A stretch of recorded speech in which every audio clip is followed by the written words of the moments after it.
السلام علیکم، welcome to my channel case law study. پچھلی لیکچر میں لیکچر نمبر 1 میں نے انویسٹیگیشن کا جو جنرل پروسیجر ہے اس کو ڈسکس کیا تھا۔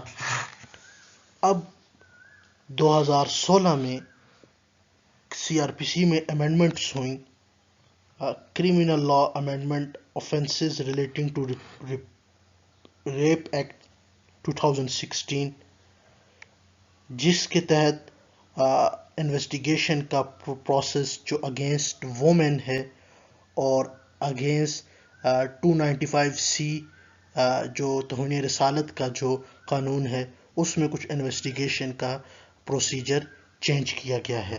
اس میں جو موسٹلی جو امینڈمنٹس ہوئی ہیں وہ اگینسٹ وومن ہوئی ہیں کہ اگر کوئی وومن ایکیوزڈ وومن ہے تو اس میں کیا پروسیجر اڈاپٹ کیا جائے گا۔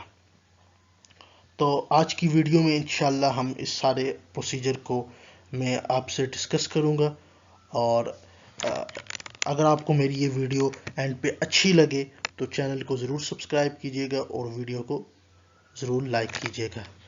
تو چلتے ہیں اپنے ٹاپک کی طرف۔ تو سب سے پہلی جو سیکشن 154 ہے اس کی پرووائزو میں جو ایڈیشن ہوئی، ہم نے پچھلے لیکچر میں جو لیکچر 1 تھا اس میں جب کوئی بھی انفارمیشن دینے والا انفارمنٹ جب وہ پولیس کے پاس آئے گا تو اب اس کی پرووائزو میں یہ کہا گیا کہ جہاں انفارمنٹ جو ہو وہ فیمیل ہو اور کس آفینس سے ریلیٹڈ ہو، وہ آفینسز ہوں 336B، وہ ایسڈ اٹیک پی پی سی 354 ہے assault or criminal force to woman with intent to outrage her modesty۔ اسی طرح 354A ہے assault or use of criminal force to woman and stripping her of her clothes، اور اسی طرح 509 ہو گیا انسلٹنگ موڈیسٹی اور causing sexual harassment. اسی طرح 376 کے جو ہے ریپ ہو گیا، ان نیچرل لسٹ ہو گیا۔ یہ جو جتنے بھی آفینسز ہیں اگینسٹ وومن، اس میں جب انفارمنٹ جو ہوگی وہ against whom an offence under section, یہ جو میں نے سیکشن بیان کی ہیں یہ آفینس کمٹ ہوئے، information shall be recorded in the presence of female officer or a female family member or any other person with the consent of informant۔ اب اس کی سیکنڈ پرووائزو جو ہے وہ بھی اسی امینڈمنٹ کے تحت ڈالی گئی۔ سیکنڈ پرووائزو یہ کہتی ہے کہ جہاں پہ وومن انفارمنٹ از ڈسٹریسڈ، یعنی وہ پریشان ہے یا فزیکلی یا وہ ایسی کنڈیشن میں ہے، then the second proviso said that such information shall be recorded at her residence۔ یہ انفارمیشن اس کی ریزیڈنس میں ریکارڈ کی جائے گی، جہاں یا اس کنوینئنٹ پلیس پہ جہاں پہ اس کی مرضی ہو، at her choice in presence of female, اور یہ انفارمیشن فیمیل کی پولیس کی پریزنس میں یا فیملی ممبر، کوئی بھی فیمیل فیملی ممبر یا اینی ادر پرسن جو انفارمنٹ کی کنسنٹ کے ساتھ ہو۔ جنرل پروسیجر یہ ہوتا ہے کہ جو ایف آئی آر رجسٹرڈ ہوتی ہے، ایف آئی آر لکھی جاتی ہے، وہ پولیس اسٹیشن میں ہوتی ہے، لیکن اس میں پہلے یہ بتا دیا کہ وہ پولیس اسٹیشن میں ہوگی فیمیل آفیسر کے سامنے، یا کوئی بھی فیمیل یا کوئی ایسا بندہ جو انفارمنٹ کی کنسنٹ کے ساتھ ہو۔ لیکن اگر انفارمیشن از ڈسٹریسڈ یا انفارمنٹ از ڈسٹریس تو پھر ایسی جگہ پہ جہاں وہ وومن چاہے گی، وہ اس کی ریزیڈنس بھی ہو سکتی ہے یا کوئی بھی کنوینئنٹ پلیس ہو سکتی ہے۔ اب اس کے بعد یہ سیکشن 156B ہے، جہاں پہ وومن ایکیوز ہو زنا کی، یعنی زنا کے جرم میں وومن بھی انوالوڈ ہو، تو وہاں کیا پروسیجر ہوگا۔ یہ سیکشن تھوڑا سا مبہم سا ہے، اس لیے اس میں میں نے ایک ججمنٹ بھی کوٹ کی ہے 2006 MLD 357, کیونکہ زنا کا جو آفینس ہے وہ میوچلی کنسنٹ کے ساتھ کیا جاتا ہے، تو ظاہر ہے اس آفینس میں میل بھی ہوگا اور وومن بھی ہوگی. اس سیکشن کی اگر ہیڈنگ کو پڑھا جائے تو یہ ہے کہ وومن ایکیوز آف زنا، لیکن جب اس کی نیچے سیکشن کو پڑھا جائے تو پھر وہاں ایسی کوئی بات اسپیسیفکلی مینشن نہیں ہے کہ اگر جہاں پہ ایکیوز میل بھی ہو سکتا ہے اور میل بھی ہو تو پھر کیا یہی پروسیجر اڈاپٹ ہوگا یا نہیں، تو یہ ججمنٹ پھر کریں گے. تو سیکشن 156B یہ کہتا ہے کہ no of police officer below the rank of superintendent of police shall investigate an offense of زنا. یہ میں نے سیکشن کوٹ کیا انڈر دا offense آف زنا انفورسمنٹ آف حدود، کہ کوئی بھی below the rank of superintendent of police اس ایسے offense کو انویسٹیگیٹ نہیں کرے گا جو offense کس چیز کا ہے، زنا کا، under enforcement of Hudood ordinance 1977. Nor shall such accused be arrested، اور ایسے ایکیوز کو without the permission of court arrest بھی نہیں کیا جا سکتا. اور this provision is obviously for the protection of women. زنا here does not include زنا بالجبر. ہاں کہتے ہیں کہ زنا کا یہاں مطلب زنا بالجبر نہیں ہے، جہاں زنا فورسفلی ہوا ہے تو وہ یہاں اس جگہ انکلیوڈ نہیں ہوگا، اس کا پروسیجر علیحدہ ہے. اب 2006 MLD 357 کہتی ہے کہ provision of section 156B are applicable to all accused, male or female. Concept that this section only applies to women is neither correct nor based on proper reading of section 156B CRPC. یہ judgment کہتی ہے کہ صرف اس کو women کی حد تک apply کرنا، یہ اس سیکشن کو اگر آپ پڑھا جائے تو یہ کریکٹ نہیں ہوگا. اب اس کے بعد نیکسٹ ہے کہ search of place occupied by woman. ایسی اگر پولیس کسی جگہ کی سرچ کرنا چاہ رہی ہے اور وہ سرچ کسی زنانہ جگہ ہے، کوئی وہاں وومنس رہتی ہیں، تو کیا پروسیجر پولیس اڈاپٹ کرے گی. سیکشن 48 CRPC یہ کہتا ہے کہ situation in which police needs entry into the place for the arrest of person and the place is occupied by women, the police shall, before forcing its entry to such a place, give notice to such woman that she is at liberty to withdraw and shall afford her every reasonable facility for withdrawing and may then open the apartment and enter it. کہ وہ court لازمی اس کو notice دے گی کہ آپ یہاں سے چلی جائیں، اور اس کو نکلنے کے لیے اس کی پوری مدد کریں گی کہ وہ نکل جائے، اور اس کے بعد پھر پولیس اس میں انٹر ہوگی. Search of woman. اب جہاں پہ وومن کو اریسٹ کر دیا گیا ہے اور اب اس کی سرچ کی ضرورت ہے تو پھر کیا پروسیجر اڈاپٹ کیا جائے گا. سیکشن 51 یہ کہتا ہے کہ empowers the police to search the person of an arrestee but when the arrestee is woman. تو سیکشن 52 یہ کہتا ہے required that such search shall be made by another woman with strict regard to decency. وہ search women کرے گی، میل شخص نہیں کر سکتا. سیکشن 52 CRPC یہ پرووائڈ کرتا ہے. اب اس کے علاوہ کچھ چیزیں سیکشن 161 کی سٹیٹمنٹ جو وہ ہوگا، تو وہ 161 کی سٹیٹمنٹ جو ہوگی وہ فیمیل پولیس آفیسر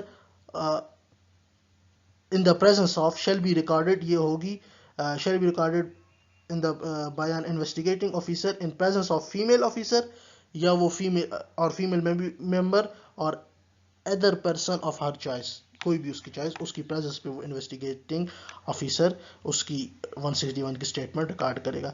اسی طرح کچھ فری لیگل ایڈ ہے ان آفینسز میں وومن کو. According to section 161A CRPC, police officer after recording information under section 154 shall inform the victim of his right to legal representation، اور اس کو اس کی لیگل ریپرزنٹیشن کا رائٹس کا بتائے گا کہ آپ کو یہ رائٹ حاصل ہیں، آپ کریں. اور if the victim under section 91 requires free legal aid, the police officer shall provide him list of lawyers maintained by provincial bar council for this purpose. provincial bar council نے اس مقصد کے لیے کچھ وکلاء کے نام دیے ہوتے ہیں. تو پھر اگر وہ خود وکیل نہیں کر سکتی, اس کے پاس اتنے پیسے نہیں ہیں وومن کے پاس, تو پولیس اس کو پھر اس میں بتائے گی کہ آپ کو فری لیگل ایڈ بھی پرووائڈ کی جا سکتی ہے انڈر سیکشن 91 اور 161A CRPC اس سے ڈیل کرتا ہے.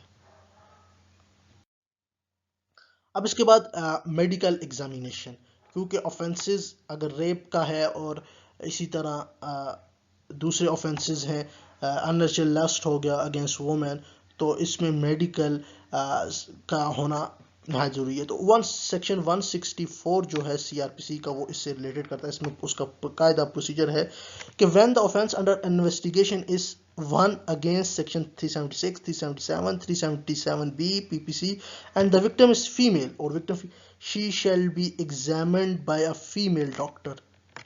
اس کو examined کیا جائے گا female doctor. The female victim shall be escorted where possible by a female police officer or a family member from the place of her convenience to the place of medical convenience. تو اس female victim کو لے جایا جائے گا جہاں possible ہوگا ایک female police officer اور family member from the place of her convenience, جہاں اس کی کنوینئنس ہوگی کہ یہاں سے مجھے لے کے جایا جائے to the place of medical examination. تو فیمیل پولیس آفیسر یا کوئی بھی ایسی اس کی فیمیل فیملی ممبر اس کو وہاں سے لے کے جائے گی. The female doctor shell examine the victim and prepare a report. یہ رپورٹ کس طرح پریپیئر کرے گی, 164A اس کا پروسیجر سارا بیان کرتا ہے. 164A with reason in terms of subsection 2 of 6, انہوں نے خود مینشن ہے کہ 164A the report shall specifically record that consent, یہ بہت امپورٹنٹ ہے, record that consent of the victim or of her guardian اگر مائنر ہے to such examination had been obtained. اور وہ رپورٹ یہ مینشن کرے گی, یہ اسپیسیفکلی ریکارڈ کہ یہ میں نے یہ جو میڈیکل ایگزامینیشن کیا with the consent of the victim کیا ہے یا اس کے گارڈین کی کنسنٹ سیٹ کیا ہے. کیوں؟ اب اسی کا 164A کا سب سیکشن 7 یہ کہتا ہے کہ under sub section 7 an examination without such consent is unlawful. اس وداؤٹ کنسنٹ اگر کوئی بھی ایسی ایگزامینیشن کی جائے گی تو وہ unlawful کنسیڈر کی جائے گی. اسی طرح DNA test under section 376, 377, 377B PPC DNA samples were practicable shall be collected with her consent. پھر یہ بہت امپورٹنٹ بات, تو اس کی کنسنٹ کے ساتھ لیے جائیں گے. اور اس کی ڈیورنگ میڈیکل ایگزامینیشن جو 164 ہے اس کے دوران DNA ٹیسٹ بھی لیے جائیں گے. اور وہ DNA ٹیسٹ کہاں, پھر وہ انویسٹیگیشن فورینسک لیبارٹری کو بھیجے جائیں گے. اب یہ ججمنٹ ہے PLD 2019 سپریم کورٹ پیج 449. اس میں یہ کہا گیا کہ if a sample for a DNA is forcefully taken it will violate the right to liberty, dignity and privacy to which article 19 and 14 of the constitution guarantee to a free person. یعنی free consent کے ساتھ لی جائے گی. اگر free consent کے ساتھ نہیں لی گئی تو یہ اگینسٹ دی آرٹیکل 9 اور آرٹیکل 14 آف کانسٹیٹیوشن کے اگینسٹ ہوں گی. اب اس کے بعد ایک بہت امپورٹنٹ چیز ہے کہ کیا وومین پولیس کی کسٹڈی میں اس کو دیا جا سکتا ہے یا نہیں. اب ایک ہوتا ہے judicial lock up, judicial custody, وہ تو وومین کی وہ اس میں ان کو دیا جاتا ہے. یہاں بات ہو رہی ہے پولیس کسٹڈی کی. اگر پولیس کسٹڈی کی ہے تو اس میں یہ ہے کہ اگر انویسٹیگیشن پرپز کے لیے, اب پہلے یہ کہ سیکشن 165 اس کا سب سیکشن 5 یہ بھی امینڈمنٹ کے تحت ڈالا گیا یہ پہلے CRPC میں نہیں تھا. پہلے وہی پروسیجر تھا جو ایک عام پرسن کے لیے اس کی فزیکل کسٹڈی جب پولیس کو دی جاتی تھی. لیکن سیکشن 167 کہتا ہے کہ عورت کو پولیس کی تحویل میں صرف قتل، صرف مرڈر اور ڈکیتی کے کیسز میں رکھا جائے گا. پہلے تو اس نے ساری جنرل کو ہٹا کے اسپیسیفائی کر دیا کہ صرف مرڈر اور ڈکیتی کے کیسز میں اس وومن کو پولیس کسٹڈی میں دیا جائے گا، اور باقی کیسز میں جو تفتیش کورٹ پولیس اگر کرنا چاہے گی تو وہ پھر جوڈیشل لاک اپ میں کرے گی، وہیں جائے گی، وہاں پہ وہ ساری تفتیش کرے گی. لیکن اس میں اس کو پولیس کسٹڈی دی جا سکتی ہے. اور یہ بھی پولیس کسٹڈی کس طرح ہوگی؟ Supported by reason. میجسٹریٹ جب اس کو دے گا تو reason in writing authorize the detention in police, and the investigating officer shall interrogate her in the prison in the presence of an officer of jail and a female police officer. اور جب وہ investigating officer investigate کرے گا، interrogate کرے گا، تو وہ female police officer کے سامنے اور آفیسر آف جیل اس وقت ادھر موجود ہوگا. اب نارملی انویسٹیگیشن میں ہوتا ہے کہ کوئی چیز اگر اس سے نکلوانی ہے یا جگہ کی سے کوئی برآمد کروانی ہے تو پھر اس کو ایکیوز کو پریزن سے نکالنا پڑتا ہے اور اس کو کسی جگہ پہ لے کے جانا پڑتا ہے. تو اس لیے if for the purpose of investigation it is necessary that the female accused be taken out of the prison, the police officer not below the rank of sub inspector shall apply to the magistrate. اس میں بھی وہ پہلے magistrate کے پاس apply کرے گا. اب general cases میں ایسے نہیں ہوتا، ایک دفعہ میجسٹریٹ نے پولیس کسٹڈی دے دی تو وہ خود اس کو باہر لے کے جا سکتے ہیں وداؤٹ دی میجسٹریٹ کی پرمیشن کے بغیر. لیکن یہاں پہ اس کو اگر باہر بھی نکالنا ہے انویسٹیگیشن کے پرپز کے لیے تو پھر وہ میجسٹریٹ کی پرمیشن ضروری ہے. who may for reason to be recorded permit her to be taken out of the prison in the company of female police officer appointed by the magistrate. اور یہ فیمیل آفیسر اپوائنٹ کرے گا magistrate اور جس کی موجودگی میں اس کو باہر نکالا جائے گا.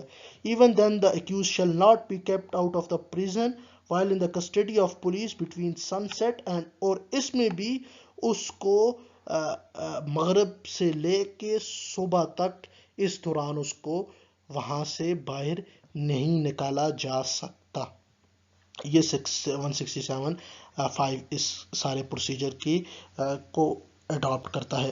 اب آپ سیکشن 165 کی پروسیجر کو جب پڑھیں گے تو سیکشن 167(5) یہ کہتا ہے، اس میں یہ کہ not with standing any thing contain in section 60 and 61. اب سیکشن 60 اور 61 CRPC یہ کہتے ہیں کہ ایکیوز کو جیسے ہی اس کو اریسٹ ہوگا تو اس کو امیڈیٹلی میجسٹریٹ کے سامنے پیش کیا جائے گا. لیکن سیکشن 61 یہ کہتا ہے کہ up to 24 hours, maximum 24 hours police اس کو اپنی کسٹڈی میں رکھ سکتی ہے. 24 گھنٹے کے اندر اندر اس کو میجسٹریٹ کے سامنے پیش کرنا ہے. لیکن وومن کی کیس میں یہ بھی نہیں ہے. وومن کے کیس میں یعنی سیکشن 167(5) نے یہ کہہ دیا ہے کہ یہ 60 اور 61 بھی اپلائی نہیں ہوگا، یعنی اس کو 24 گھنٹے کی میکسیمم لمٹ تک بھی ایک فیمیل کو نہیں رکھا جا سکتا. یعنی اب ہر جگہ پہ یہ ہوتا ہے. اب سپوز ہم ایگزامپل لیتے ہیں کہ اگر ایک فیمیل رات کو 10 بجے اس کو گرفتار کر لیا گیا تو اب کیا ہوگا؟ تو اب تو میجسٹریٹ صاحب نہیں ہوں گے. نہیں، ایسا نہیں ہے. ہر علاقے میں، ہر ڈسٹرکٹ میں کچھ میجسٹریٹ کو سیشن ججز نے MOD پہ اپوائنٹ کیا ہوتا ہے. تو جیسے ہی فیمیل اریسٹ ہوئی تو پولیس آفیسر اس کو اس کے پہلے تو وہ مرڈر اور ڈکیتی کے علاوہ اس کو اپنی انویسٹیگیشن اپنے پاس رکھ ہی نہیں سکتا بلکہ جوڈیشل لاک اپ میں بھیجے گا.